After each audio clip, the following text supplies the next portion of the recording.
የሀደሲንቄ እናቶች ባህላዊ የእርቅ እሴት ለሀገራዊ ምክክር ጉባኤው አዲስ ተስፋ ሆኗል።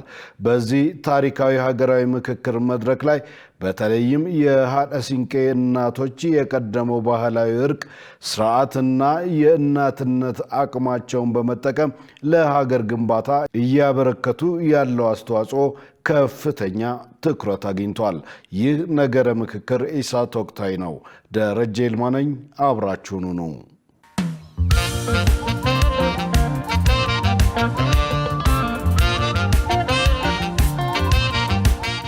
በኢትዮጵያ እየተካሄደ ባለው ሀገራዊ የምክክር ሂደት የህብረተሰቡን ልዩ ልዩ ክፍሎች ያሳተፈ ሰፊ ውይይት እየተደረገ ይገኛል።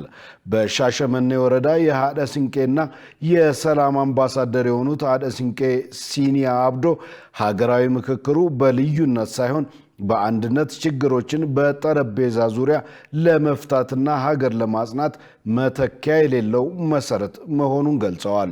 የሀደሲንቄ እናቶች የባህላዊ የእርቅና የግጭት አፈታት ስርዓት ለሀገራዊ ምክክሩ ትልቅ ትምህርት እንደሚሆንም ጠቁመዋል። ሀደሲንቄዋ ታዲያ ለጋዜጠኛ ማህሌት ብዙነህ በሰጡት አስተያየት መላው ህብረተሰብ በጦርነት ሳይሆን በውይይት በመተሳሰብና በምርጫ ባህል ሀገሩን እንዲገነባ አደራ ብለዋል።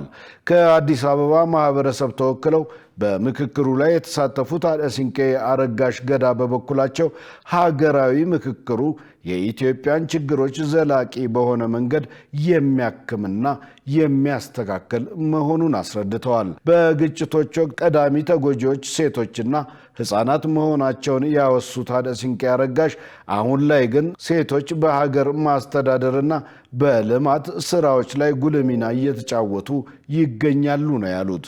ኢትዮጵያ ከዚህ ምክክር በኋላ በራሷ መስታወት ራሷን ትመለከታለች፣ የሚያጣላንም ምንም ነገር የለም ያሉት ሀደሲንቄ አረጋሽ ቁጭ ብሎ በመወያየት የእኔ ናት የእኔ ነው ተባብሎ ሀገርን ማስተዳደር እንደሚገባና በውዝግብ የሚመጣ መፍትሄ እንደሌለ አመልክተዋል። በሀገራዊ ምክክሩ የሚደረጉ ውይይቶችና የእናቶች ባህላዊ የእርቅ እሴቶች ተደምረው ኢትዮጵያን ወደ ተሻለ የሰላም የልማትና የአንድነት ደረጃ እንደሚያሸጋግሯት ያላቸውንም እምነት ገልጸዋል።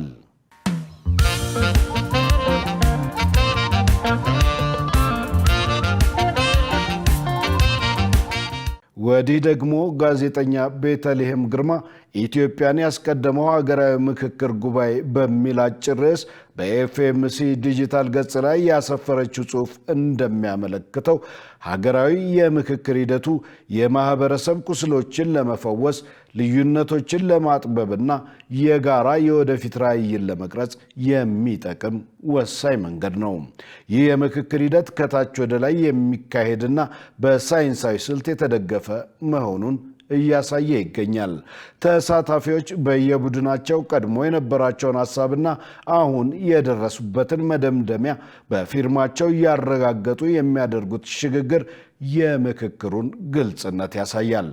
በተጨማሪም ባለሙያዎች የተሰጣቸውን ሚና ጠብቀው የማመቻቸትና የመምራት ስራ እንጂ የራሳቸውን አቋም በተሳታፊዎች ላይ ላለመጫን የሚያደርጉት ጥንቃቄ ሂደቱ ገለልተኛና ታማኝ እንዲሆን አስችሎታል። የፖለቲካ ፓርቲ አመራሮች፣ የመንግስት ባለስልጣናትና የተለያዩ የማህበረሰብ ክፍሎች ያለምንም የበላይነትና የበታችነት ስሜት በእኩልነት የመቀመጣቸው እውነታ ትልቅ የዴሞክራሲ ምዕራፍ ነው። በሂደቱ ውስጥ ተቃውሞና ልዩ ሀሳብ መኖሩ እንደ እንቅፋት ሳይሆን እንደ ዴሞክራሲያዊ ትግበራ ሂደት ማሳያ ተደርጎ መወሰዱ የመቻቻል ባህልን ያጎለብታል።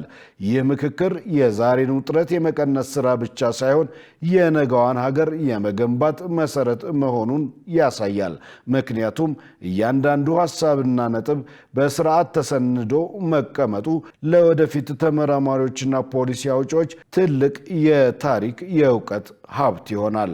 አሁን እየታየ ያለው የምክክር ሂደት መከባበርን፣ መነጋገርንና መደማመጥን ማዕከል ያደረገ ሲሆን ሂደቱ ከተጠበቀው ግብ እንዲደርስ የሁሉም ተሳታፊዎች ቅን ልቦናና የጋራ መግባባት ፍላጎት ወሳኝ ሚና ይጫወታል።